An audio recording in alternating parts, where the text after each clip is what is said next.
एक बार एक पति पत्नी और दो बच्चों का भरा पूरा परिवार था। पत्नी पति से रोजाना किसी ना किसी बात पे नोकझोंक करते था। कभी खाने के ऊपर, कभी सफाई के ऊपर, कभी कुछ। और ऐसे ही करते करते एक दिन पत्नी बहुत डिप्रेशन में चली गई। बच्चे बड़े हो गए थे, कुछ कर नहीं सकती थी, तो उसने डिसाइड किया कि मैं आत्महत्या कर लेती हूँ।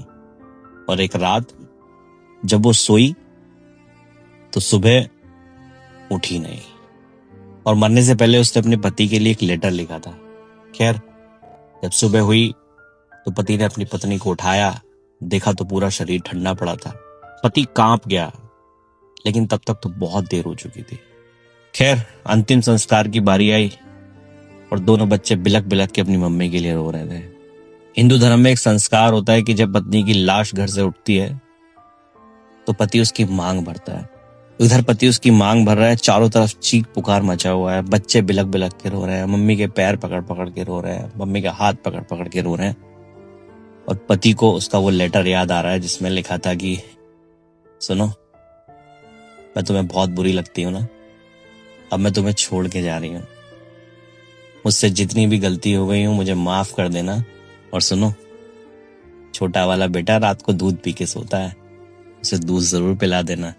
और ऑफिस जाने से पहले दोनों बच्चों का नाश्ता बना के उन्हें स्कूल भेज देना। उन्हें डांटना मत, नहीं तो उन्हें मेरी याद आएगी और वो बच्चे बहुत रोएंगे।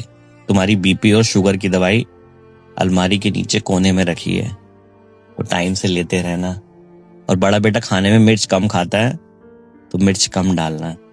सुबह सुबह जब ऑफिस जाओगे ना तो अपने साथ साथ दोनों बच्चों के जूते भी पॉलिश कर देना। और ये सब कुछ सोचते सोचते पति के जो आंख के आंसू थे ना, वो गले से निकल गए और एकदम से बहुत धाड़े मार के रोया। लेकिन अब कुछ नहीं हो सकता था। अब पछताए क्या होत जब चिड़िया चुग गई खेत। इसलिए कदर करो रिश्तों की, ये बहुत अनमोल है।